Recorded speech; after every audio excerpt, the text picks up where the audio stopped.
Hi, my name's Emily and I'm doing my video for theology class. So the first question was to discuss the videos we watched from the PBS website. And the first one I watched was called Did Humans Evolve? And the video looks at us, humans, and primates.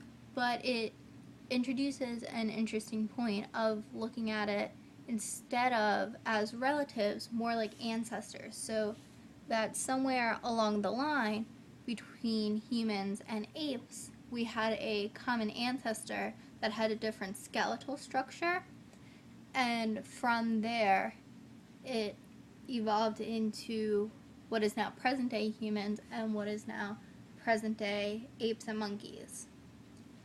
And one of the points that the video brought up was the similarity in our genetics between humans and apes. They are 98% identical in the DNA. And the reason is because it is a more recent mix of ancestors, whereas the video also looked at us and rats, and the rats are a further ancestor, so there are less genetic common genes. The second video I watched was Why Does Evolution Matter Now? And the video brought up the instance of the disease tuberculosis, or TB.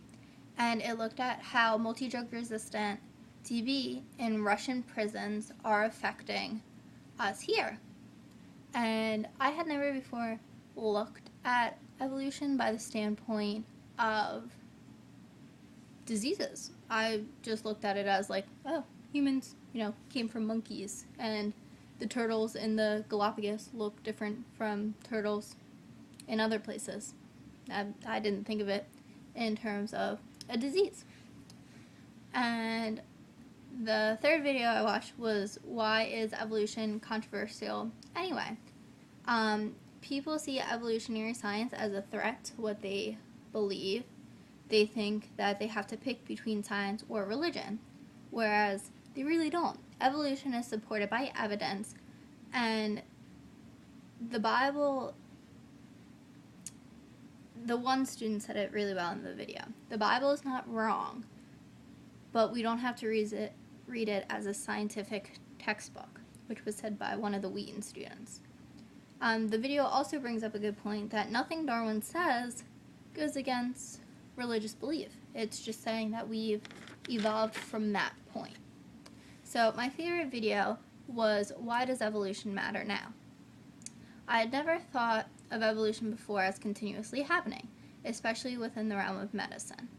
As a nursing major, I've learned a lot about TB and how we treat it, especially my pharm class over the summer.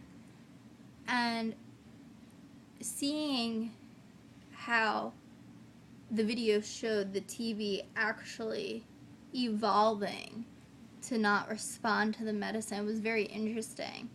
And it's a great example of how evolution still affects us. In the video, there was a guy who got on a plane because he couldn't be treated in his home country, and he flew to America. And he affected 30-something people on his plane with multi-drug resistant TB just by a cough. So that shows how one person can affect all of us. Now, what happens if someone didn't even know they had TB? Like, that guy knew. But there's probably people walking around that don't know they have it. And they're just spreading it along. And so people are getting this disease but might not even realize it.